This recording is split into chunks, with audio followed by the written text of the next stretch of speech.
அனைவருக்கும் வணக்கம். Polymer news வந்துட்டு வெளியிட்ட மாதிரி அவங்களுடைய லோகோ வச்சு ஒரு நியூஸ் கார்டு வெளில வந்திருக்கு. அதில் என்ன சொல்லியிருக்கு அப்படின்னு பார்த்தீங்கன்னா, ஆளுநர் ரவி அவர்கள் வந்துட்டு குலதெய்வம் வழிபாடை வந்துட்டு தடை செய்யணும், அது இருக்கிறதுனால தான் குடிக்கிறாங்க அப்படிங்கிற மாதிரி ஒரு செய்தியை போட்டிருந்தாங்க. சரி, இதை பார்க்கும்போது கண்டிப்பாக ஆளுநர் இப்படி சொல்லியிருக்க மாட்டார் அப்படிங்கிறது தெரியும். சரி, இது என்ன உண்மை அப்படிங்கிறத நம்ம மேலும் சர்ச் பண்ணி பார்க்கும்போது ஃபர்ஸ்ட் நான் எப்பயுமே உங்கள்கிட்ட சொல்கிற மாதிரி ஸ்கேன் பண்ணி பார்க்குறது தான். அந்த இமேஜை ஸ்கேன் பண்ணி பார்த்ததில் பார்த்தீங்க அப்படின்னா அது வந்துட்டு பொய் அப்படிங்கிறது கிளியராக வந்தது.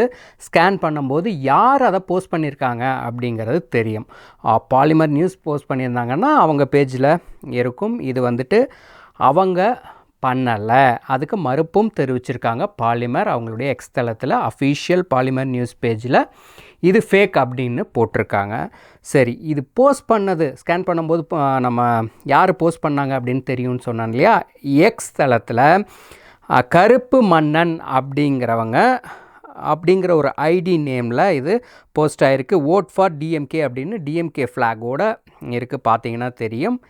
இவங்க தான் இந்த மாதிரி ரொம்ப கீழ்த்தரமாக அரசியல் பண்ணுறது. இப்போ நீங்களே பார்க்கலாம். இது எதுக்கு இந்த மாதிரி போடணும்? தேவையில்லாத ஒரு விஷயம். ஏன் இப்படி போடணும்? ஆளுநர் வந்துட்டு இப்படி சொல்வாரா? இல்லை ஆளுநர் பேரை வந்துட்டு சீர்குலைக்கிற வகையில் இந்த மாதிரி ஒரு முயற்சி தேவையா இவங்களுக்கு அப்படிங்கிறது தான். அதாவது காய்ச்சினவங்களெல்லாம் விட்டுட்டாங்க. இதுக்கு ஒரு நல்ல மீம்ஸ் நல்லா போட்டிருந்தாங்க. என்ன அப்படின்னா, ஒரு 3 வாரங்களுக்கு முன்னாடி இருக்கும், 2-3 வாரத்துக்கு முன்னாடி கள்ளக்குறிச்சியில் ஒரு பகுதியில் வந்துட்டு விநாயகர் கோயில், ஐயப்பன் கோவிலில் மழை பெய்யுது. அப்போ கூட அதிகாரிகள் கொடை பிடிச்சிட்டு அந்த கோவில் இடிப்பு பணியை மேற்கொண்டாங்க. அதாவது விக்கிரகங்கள்லாம் முன்னாடியே எடுத்து வச்சுட்டாங்க, இருந்தாலும் கோவிலை இடிச்சிருக்காங்க. அதிகாரிகள், அரசு அதிகாரிகள் இவ்வளோ சின்சியராக வேலை செய்கிறவங்க இத்தனை உயிர் 50க்கும் மேற்பட்ட கள்ளச்சாராயத்தினால அதே கள்ளக்குறிச்சி பகுதியில் உயிரிழந்திருக்காங்க. இந்த சின்சியரை அங்கே காட்டியிருந்தீங்கன்னா நல்லா இருந்திருக்கும் அப்படிங்கிற மாதிரி ஒரு மீம்ஸ் பரவலாக வந்துட்டுருக்கு.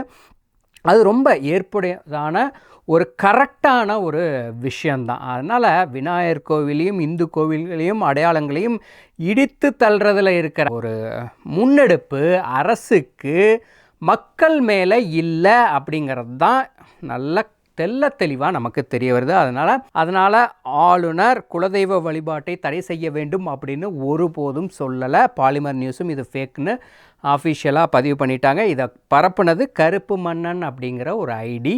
கீழ்த்தரமான திராவிட விஷமிகளால் பரப்பப்பட்ட ஒரு செய்தி இது. அதனால் ஆளுநர் இப்படி சொல்லலை அப்படிங்கிறத மக்கள் தெளிவாக புரிஞ்சுக்கணும்.